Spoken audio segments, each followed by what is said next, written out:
Welcome to DSC academy. DSC academy की video में आपका एक बार फिर स्वागत है।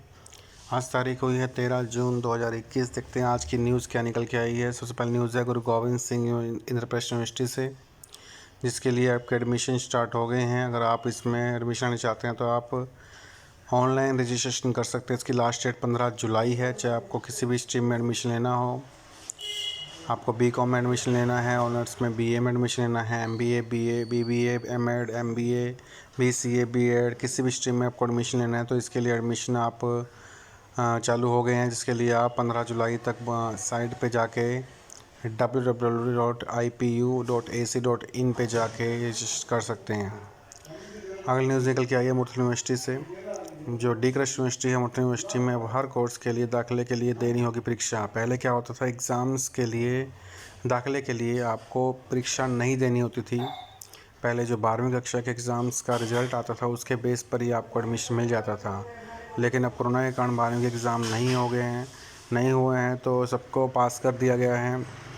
सभी बच्चे पास हो गए हैं, तो इसलिए सब बच्चों के पोटेंशियल देखने के लिए मुरथल यूनिवर्सिटी हर कोर्स के लिए अपने अलग से एग्ज़ाम लेगा, ताकि बच्चों के पोटेंशियल के अनुसार उनको अलग अलग कोर्स में एडमिशन दिया जा सके। असफल रहे छात्र टॉपर होकर एग्ज़ाम ही नहीं, आंकलन के और भी विकल्प। जो 10वीं क्लास का रिज़ल्ट आया है उसके शिक्षा विभाग के एक्सपर्ट ही उठा रहे हैं सवाल।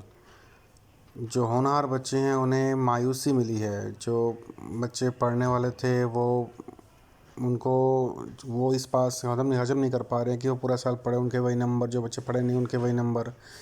तो जो मेधावी छात्र हैं वो इस एग्ज़ाम के रिज़ल्ट से संतुष्ट नहीं हैं। यही वजह है कि विभाग की परीक्षा के लिए ऑनलाइन या अन्य विकल्प को तलाशने की ज़रूरत थी। अब जो भी परिणाम आया उसे स्वीकार करना उचित है, लेकिन साथ ही शिक्षा विभाग और इससे जुड़े और भी विशेषज्ञ भविष्य में विद्यार्थियों की सुरक्षित और उचित शिक्षा संबंधी और परीक्षा संबंधी पहलुओं पर गंभीरता से अध्ययन करना चाहिए।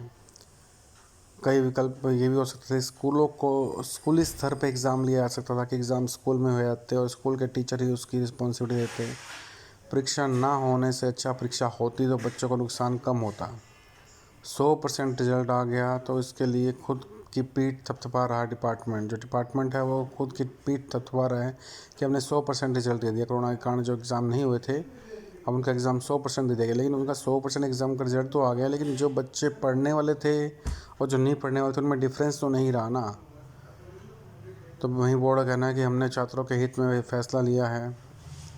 बहरहाल जो बच्चे टॉपर थे वो उन बच्चों के सामने आगे खड़े हो गए हैं जो बच्चे असफल हो सकते थे। तो दोनों के क्राइटेरिया सेम ले गए हैं, जिससे कई बच्चों में मायूसी है। अगली न्यूज़ निकल के आई है 11th क्लास में। अगर आपको कोई भी स्ट्रीम लेनी है, अब उसके लिए आपको एग्ज़ाम देना होगा।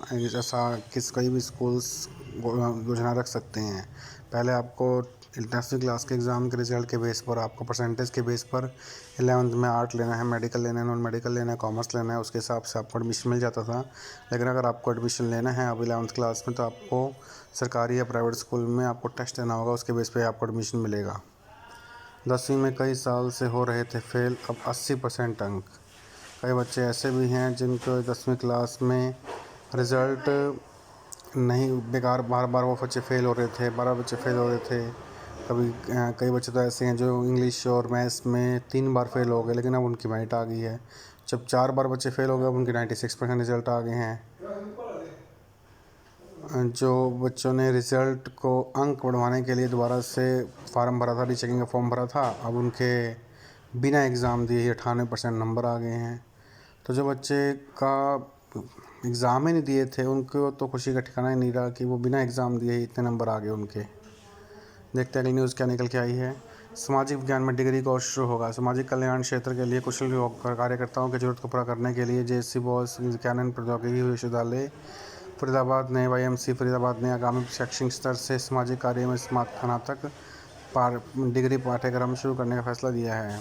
विश्वविद्यालय के प्रवक्ता ने बताया कि विश्वविद्यालय द्वारा सामाजिक कार्य में 3 वर्षीय स्नातक डिग्री कार्यक्रम 45 डिग्री के साथ शुरू किया जा रहा है। पाठ्यक्रम में बुनियादी विषयों के अलावा डेटा साइंस जैसी नवीनतम कंप्यूटरिंग तकनीकों को शामिल किया गया, जिसकी उपयोगिता निरंतर बढ़ रही है। देखते हैं अगली न्यूज़ क्या निकल के आई है। 18 से 28 वर्ष के दिव्यांग को हर माह ₹25,000 छात्रवृत्ति।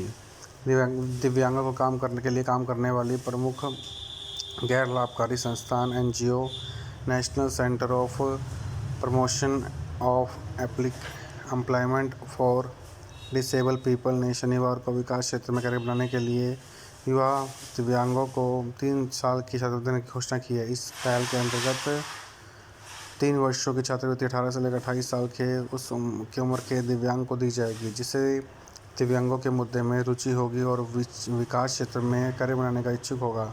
खासतौर पर दिव्यांगों के लिए अधिकार और समावेश के लिए स्कॉलरशिप प्राप्त करने के लिए व्यक्ति को अपनी ज़रूरत को पूरा करने के लिए हर महीने ₹25,000 का मानदेय दिया जाएगा। ब्लैक फंगस की दवाई को अब GST मुक्त कर दिया गया है और कोविड वैक्सीन पर अब सिर्फ 5% टैक्स लगेगा। सीतारमण ने कहा है कि MLS पर 12% टैक्स जो GST टैक्स है वो लगता रहेगा।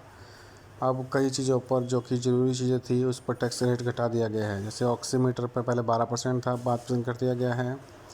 हैंड सैनिटाइजर 18% से घटा के 5% कर दिया गया है। वेंटिलेटर पर 12 से घटा के 5% कर दिया गया है।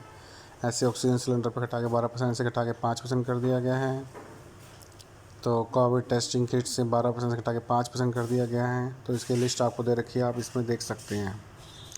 अगली न्यूज़ निकल के आई है हरियाणा से। हरियाणा में शिक्षा मंत्री ने साफ कर दिया कि अब स्कूल नहीं खुलेंगे, हालात सामान्य पर होने पर ही स्कूल खुलेंगे। शिक्षा मंत्री कल्पा गुर्जर ने शनिवार को पत्रकारों से बातचीत में कहा कि कोरोना संक्रमण से अब तक जो छात्र अभिभावक जो हैं सहमे हुए हैं, इसलिए तमाम पहलुओं का आंकलन करने के बाद स्कूल खोले जाएंगे। बच्चों की पढ़ाई प्रभावित ना हो, इसलिए ऑनलाइन कक्षाएं शुरू करने पर विचार किया जा रहा है। उन्होंने कहा कि नए शैक्षिक स्तर से प्राइवेट स्कूल मनमानी तरीके से फीस वसूल नहीं कर सकेंगे। निश्चित सीमा तक ही अधिक शुल्क नहीं ले पाएंगे निजी स्कूल।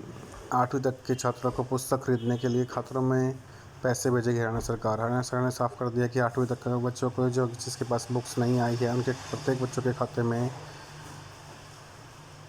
200 से लेकर 300 रुपये देने का विचार बना रहे हैं। लगभग 17 लाख बच्चों के लिए अनुमानित बजट 40 करोड़ का रखा गया है। शिक्षा मंत्री ने बताया कि 10वीं कक्षा के बच्चों के लिए कैसे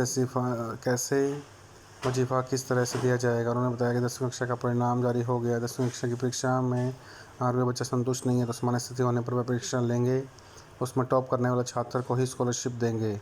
स्कूलों को लेकर शिक्षा मंत्री का बयान आया है कि अभी स्कूल नहीं खुलेंगे, स्कूलों को तब तक बंद रखा जाएगा जब तक स्थिति सामान्य नहीं हो जाती। तो सरकार ने वजीफ़े को लेकर साफ कर दिया है कि जो बच्चे पास हुए हैं 10वीं में कोरोना संक्रमण के कारण जिसके नंबर अच्छे आए हैं, उनको वजीफ़ा नहीं दिया जाएगा। अभी इस साल किसी बच्चे को वजीफ़ा नहीं दिया जाएगा। हाँ, जो बच्चे चाहते हैं कि हमें वजीफ़ा मिले, उसके लिए उन्हें दोबारा से एग्ज़ाम देने पड़ेंगे और उस एग्ज़ाम में टॉप करने पर उनको वजीफ़ा दिया जाएगा। तो ये आज की न्यूज़ थी। आने वाली न्यूज़ को देखने के लिए हमारे चैनल को सब्सक्राइब करें, लाइक करें, शेयर करें, ताकि आपके पास ये न्यूज़ टाइम टू टाइम पहुँचती रहे। Thank you.